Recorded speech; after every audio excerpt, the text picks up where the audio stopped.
तो इजराइल और हमास के बीच बीते 15 महीनों से जो युद्ध चल रहा था, अब वो युद्ध खत्म होने वाला है, उस पर फुल स्टॉप लगने वाला है। जी हाँ, इजराइल और हमास के बीच इस युद्ध को रोकने के लिए एक चरणबद्ध समझौता हुआ है। चरणबद्ध समझौते की वजह से अब इस युद्ध को बंद करने के लिए जो भी शर्तें रखी गई है, यानी जो कंडीशन अप्लाई की गई है, उन्हें चरणबद्ध तरीके से इंप्लीमेंट किया जाएगा, पूरा किया जाएगा। आपको बता दें, इजराइल और हमास के बीच हुए समझौते की पुष्टि अमेरिका के मौजूदा राष्ट्रपति जो बाइडेन और नवनिर्वाचित राष्ट्रपति डोनाल्ड ट्रंप ने भी की है। कुल मिलाकर यह एक गुड न्यूज सीज फायर का ऐलान। हमास और इजराइल के बीच जो जंग छिड़ी हुई थी, इस महाजंग पर अब ब्रेक लगता हुआ, और कहा जा रहा है कि अब जो शर्तें रखी गई हैं, उन शर्तों को एक एक करके पूरा किया जाएगा और इस तरह से इस जंग को खत्म करने की कवायद, ये इस दिशा में महत्वपूर्ण कदम माना जा रहा है। और सीज फायर से हिजबुल्लाह बिलबिला उठा है। कुल मिलाकर इजराइल और हमास के बीच ये जंग पिछले 15 महीनों से जो चल रही थी, अब इस पर विराम लगता हुआ। हमारे साथ इस पर चर्चा करने के लिए दो खास मेहमान इस समय जुड़ गए हैं। रक्षा विशेषज्ञ रिटायर्ड कर्नल टीपी त्यागी साहब, बहुत बहुत स्वागत है सर आपका। और रक्षा विशेषज्ञ के तौर पर retired group captain VN Jha साहब भी हमारे साथ उपस्थित है, आपका भी बहुत बहुत स्वागत है। सबसे पहले त्यागी साहब, जिसका था इंतजार, आखिरकार वो हो रहा है, शर्तों के साथ इस युद्ध पर विराम लग रहा है, क्या उम्मीद है? उम्मीद तो हमेशा अच्छी करनी चाहिए। सारी दुनिया चाहती थी कि ये युद्ध रुके, लेकिन इसमें इतना वेग है, इसमें कुछ भी नया नहीं है। इसमें पहली बात तो ये है कि साहब ये 6 हफ्ते के लिए सीज फायर होगा पहले फेज में। अब वो जो 6 हफ्ते के लिए होगा, ऐसा पहले भी हो चुका था मगर टूट गया। दूसरा इसमें यह है कि जो फिलिस्तीनी है वो नॉर्थ गाजा की तरफ जहां से उनको भगा दिया गया था, वहां उनको वापस आने की इजाजत दी जाएगी। जब वो वापस आएंगे और आके अपने टूटे हुए घरों को देखेंगे, वहां के रबल को देखेंगे, तो जो आज यूफोरिया है शांति का, वो एक दूसरे आक्रोश में बदल जाएगा। अब तीसरी बात यह है कि इस सीज फायर के बाद वहां पे मदद जो है वो पहुंचाई जा सकेगी। मदद पहुंचाई जाएगी तो फिर वही होगा कि हमास के लड़ाके उस मदद को लूटेंगे, आम आदमी के पास जा नहीं पाएगी, एक वो फिर सिविल वॉर जैसी स्थिति बन जाएगी। ये तो इसके माइनस पॉइंट है। प्लस पॉइंट ये है कि भाई चलो कम से कम एक 6 महीने के लिए, 6 हफ्ते के लिए हुआ तो सही। हाँ। अब इसमें फिर और एक प्रॉब्लम आएगी। वो कह रहे हैं कि हम 33 हॉस्टेजेस को छोड़ेंगे, पहले भी उन्होंने छोड़े थे, और हर हॉस्टेज के बदले में हम 50 जो हमारे पैलेस्टीनियन इजराइल की कैद में हैं उनको छुड़वाएंगे। अब वो एक के बदले कौन से 50 छोड़े जाने हैं? क्या उसमें हार्डन क्रिमिनल होंगे? क्या वो होंगे जिनके ऊपर मुकदमा चल रहा है? ये वाली बात अभी क्लियर नहीं है।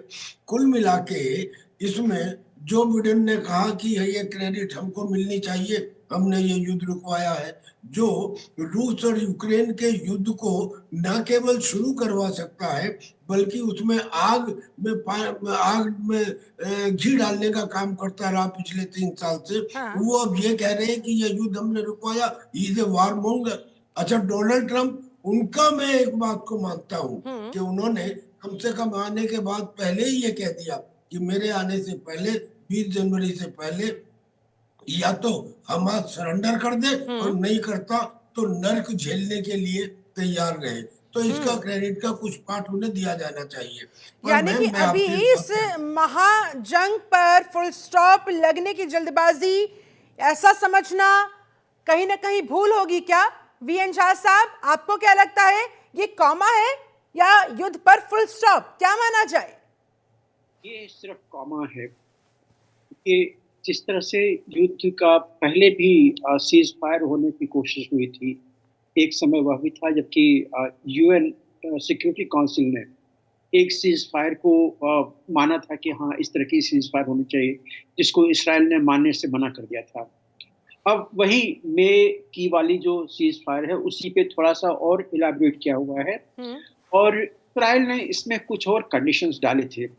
इसराइल की 2-3 मांगें बड़ी जायज थी। एक तो हमास को वहां पे एडमिनिस्ट्रेशन में नहीं रहने देना है, या तो हमास ने अपने जो वेपन्स हैं उसको डाल दे और हमास वहां से बाहर निकाल दे।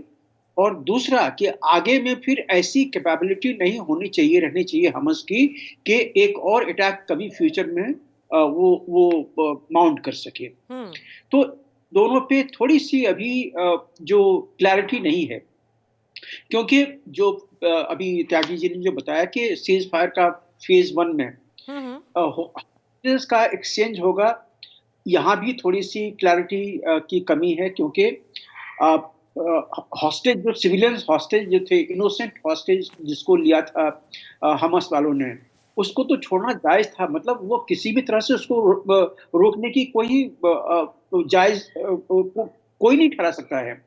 लेकिन कौन कौन से पैलेस्टीनियन इस्राएली जेल से छूटेंगे, क्योंकि पैलेस्टीनियंस उन्हीं को अरेस्ट किया गया था जिन्होंने सिक्योरिटी फोर्सेस के खिलाफ में, इस्राएली सिक्योरिटी फोर्सेस के खिलाफ में कोई न कोई जो है वो टेररिज्म का काम किया, या तो बम फेंका या बंदूक चलाया या कुछ और किया। तो ऐसे क्रिमिनल्स वहां पे हैं, तो कौन कौन से क्रिमिनल्स वहां पे छूटेंगे, ये ऑफ कोर्स इसराइल ने एक प्लान बनाया हुआ है, लेकिन ये कहीं ना कहीं इसमें देखने की जरूरत है कि आखिर एक के बदले में आप 50 को छोड़ रहे हैं, ये कहां तक जायज है।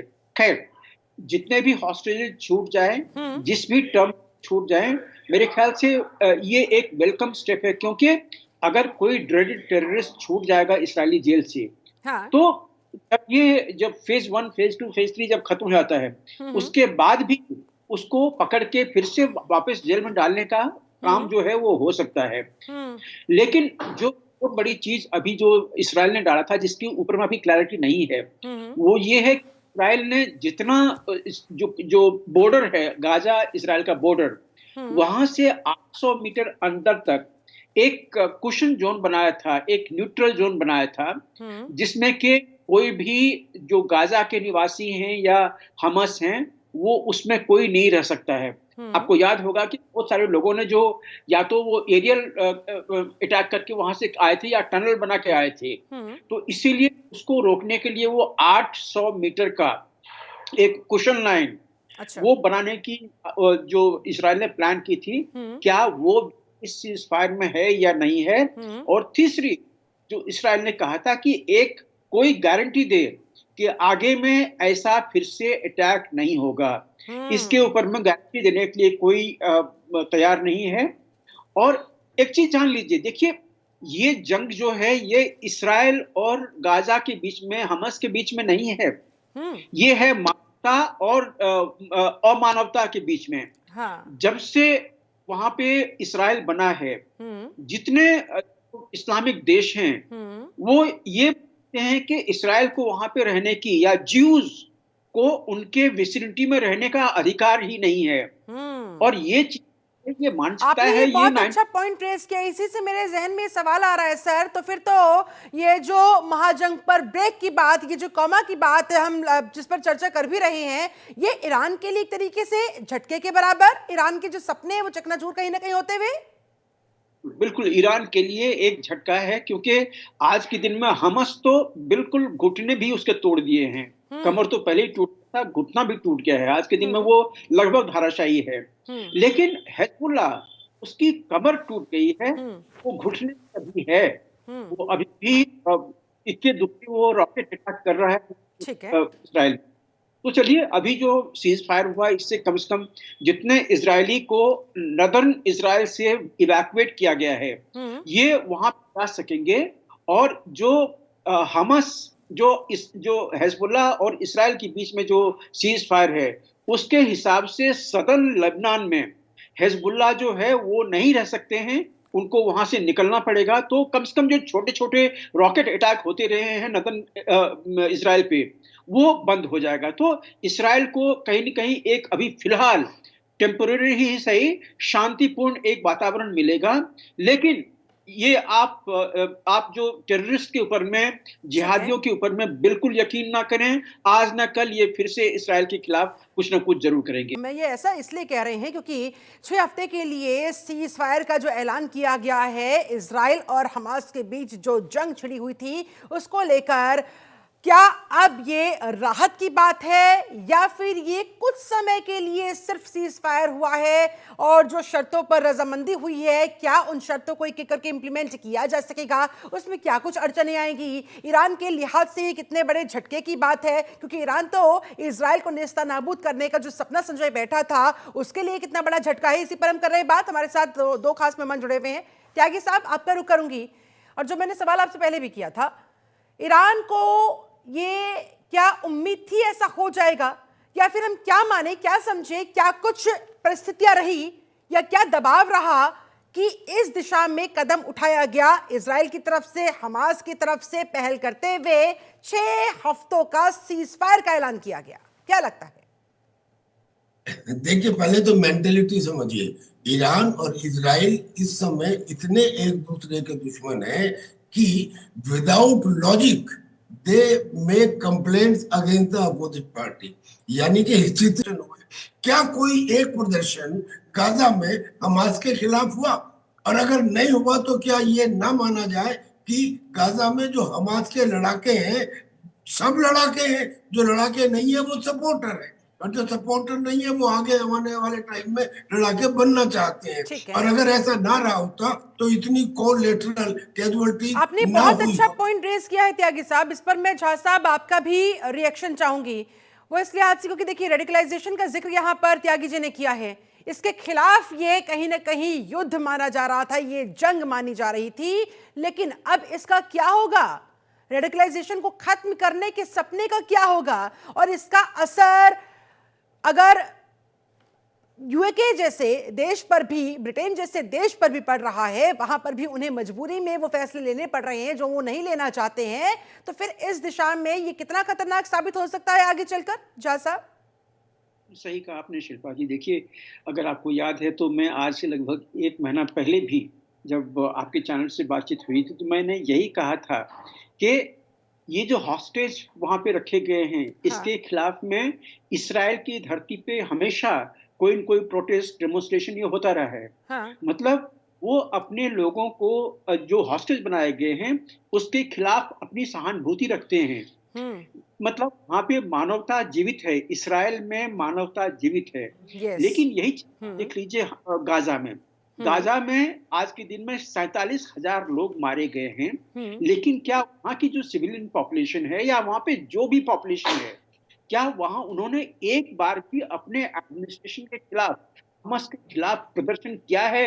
ये जो गाजा की भूमि, इसराइल की भूमि पे जाके तुमने क्रूरलिटी की है, तुमने लोगों को मारे हैं, रेप किए हैं, वहां से अगवा किए हैं लोगों को, ये तुम्हारी करतूत है। इसके लिए हमारी जो सिविलियन पॉपुलेशन है ये क्यों इस यातना मिले, ये क्यों मरे? किसी ने नहीं किया है। मतलब ये सब वही मानसिकता रखते हैं जो कि हमास का है। तो इनडायरेक्टली अगर आप अगर कह लीजिए तो इसराइल की गाजा की पूरी जो पॉपुलेशन है, या तो वो हमास है या उसके सिंपैथाइजर हैं या उसके सपोर्टर हैं। ठीक है। यहाँ तक कि 10 साल से अधिक के बच्चे वो ढाल के उन जगहों पे खड़े हो जाते हैं जिसके लिए कि इसराइल ने उनको वार्निंग दी थी कि आप ये जगह खाली कीजिए, हम इसके ऊपर में बम गिराने वाले हैं। तो ये सब लोग उसमें इन्वॉल्व हैं। ये तो एक चीज हुई। देखिए, इस लड़ाई में, इस सीज फायर में 2-3 लूप होल्स बड़े तगड़े हैं। एक तो इसराइल ने अपने लोगों से वादा किया था कि हम हमास को वहां से उखाड़ फेंकेंगे, हमास का एडमिनिस्ट्रेशन वहां पे खत्म होगा। इस सीज फायर में इसका कहीं जिक्र नहीं है कि हमास को हटा के वहां पे कोई ऑल्टरनेट गवर्नमेंट दिया जाएगा। देखिए, वहां पे ऑल्टरनेट कौन है? मैंने जैसे आपको बताया कि गाजा में आज के दिन में जितने लोग हैं, या तो वो हमास के कैडर हैं या उसके सपोर्टर हैं या उसके सिंपैथाइजर हैं। तो फिर वहां पे कौन बच गया जो कि हमास नहीं है? तो इसीलिए जो भी एडमिनिस्ट्रेशन में वहां पे आएगा वो रेडिकल ही होगा। दूसरी चीज, एक बहुत चीज है, आपने कहा रेडिकलाइजेशन। देखिए, अनरवा वहां पे सारे स्कूल चलाती है और सारे स्कूल में जो सिलेबस है उस सिलेबस में शुरू से ही बच्चों को ये सिखाया जाता है कि ये जो ज्यूज हैं ये तुम्हारे दुश्मन हैं। हमारी कुरान कहती है कि ज्यूज को यहाँ से मार भगाना, वो रिवर टू सी का ये जो फ्रंट कट्टरता है ना, उनमें बचपन से ही भरी जा रही है। और ये चीज आप सिर्फ वहां की गाजा की बात नहीं है, ठीक है। ये चीजें जहां जहां पे इस्लामिक देश हैं हाँ। वहां पे जो नॉन इस्लामिस्ट हैं उसके खिलाफ में यही चीज सिखाया जाता है। ठीक है। आप ये इस आप भ्रम नहीं, हम लोग इस भ्रम में नहीं रहे कि इस तरह की कट्टरता सिर्फ गाजा में है। यहाँ पे केरला में है, यहाँ पे कोलकाता में है, यहाँ पे जो भी हमारे कश्मीर में जो 1990 में जो जिहाद हुआ था जिसके अंदर में के सारे कश्मीरियों को मार के भगाया था, वो क्या था? इसी का रूप था। और तो इसीलिए मैं कहता हूं कि हम लोग बड़े शांति से ना रहें, क्योंकि रैडिकल इस्लाम जहां भी है वो इस तरह का उत्पात आने वाले दिनों में करेंगे। जब उनकी वहां पे मेजोरिटी होगी, जब वहां पे प्रोमिनेंस में होंगे, वहां से आपको और निकाल इसीलिए फेंकेंगे। कहा इसमें भी आप जाता कोई है कि वो बस अपनी बारी का इंतजार करते हैं, अपने समय के आने का इंतजार करते हैं, उसके बाद अपने असली रंग दिखाते हैं। त्यागी साहब, रेडिकलाइजेशन के खिलाफ इस जंग को भी कहीं ना कहीं झटका लगा है, और जल्दी जल्दी फाइनल कमेंट भी चाहूंगी अब आपसे। जी बिल्कुल ठीक कह रही है, मगर झटका लगा नहीं है। झटका ये रेडिकलाइजेशन तो अभी टेम्परेली 6 हफ्ते के लिए रुका है। क्या और जगह नहीं चल रहा है? ये सभी जो मुस्लिम कंट्रीज हैं उनमें चल रहा है। बात समझने की केवल एक है, वो जो कुरान की बात करते हैं वो कुरान की या इस्लाम की बात हर जगह पे अलग होती है। अगर मस्जिद में बैठ के वो कुरान की डेफिनेशन देंगे तो कहेंगे कि हमारे अलावा जो दूसरे हैं वो काफिर है, लेकिन जब पब्लिक प्लेटफॉर्म पे आएंगे तो तब कहेंगे कि हमें तो प्रॉफिट मोहम्मद ने ये सिखाया है कि अगर तुम्हारा पड़ोसी भूखा है तो तुम उसे खाना दो। यानी कि हाथी के दांत खाने के और दिखाने के और इसी वजह से ज्यादातर जो ये लिबरल डेमोक्रेसी थी वो इनके इस बहकावे में आ गई और उन्होंने अपनी उंगलियां जला ली। एक किस्म से सुसाइड कर लिया फ्रांस ने और अमेरिका ने, लेकिन रशिया ने नहीं किया। रशिया ने कह दिया कि अगर आप हमारे यहाँ आते हैं और आप अपने सीरिया लागू करते हैं, शरीयत लागू करते हैं, तो प्लीज आप जाइए, आपको देश की जरूरत होगी, देश को आपकी जरूरत नहीं है। ही सेड सिंपली कि इस देश में रहना है तो यहाँ के कानून मानने होंगे। ये अगर देश करना शुरू कर दें तो ये एक इस किस्म की चीज है जो पूरी दुनिया में फैली हुई है। आप एक जगह से रोकेंगे, जैसे कूड़े के पहाड़ में एक जगह आग लगे तो दूसरी जगह बुझाओ तो तीसरी जगह, ये एक किस्म का नेक्सस है जो पूरी दुनिया में फैला हुआ है, उसको हट। जी जी। चलिए, बहुत बहुत शुक्रिया आपका त्यागी साहब, बहुत बहुत शुक्रिया झा साहब आपका हमारे साथ इस मुद्दे पर चर्चा करने के लिए, बात करने के लिए। अब देखने वाली बात होगी कि शांति की राह जो दिखाई जा रही है, 6 हफ्ते का ये जो सीज फायर का ऐलान किया गया है, ये कब तक टिक पाता है? शर्तों पर रजामंदी तो हुई, लेकिन वो शर्तें एक एक करके किस हद तक इंप्लीमेंट हो पाती है, और क्या ये सिर्फ कौमा ही बरकरार रहेगा या फिर इस जंग पर कभी फुल स्टॉप भी लग पाएगा? इंतजार रहेगा। फिलहाल मेरे साथ इस चर्चा में जुड़ने के लिए आप सभी का बहुत शुक्रिया। बने रहे जनतंत्र टीवी के साथ। नमस्कार।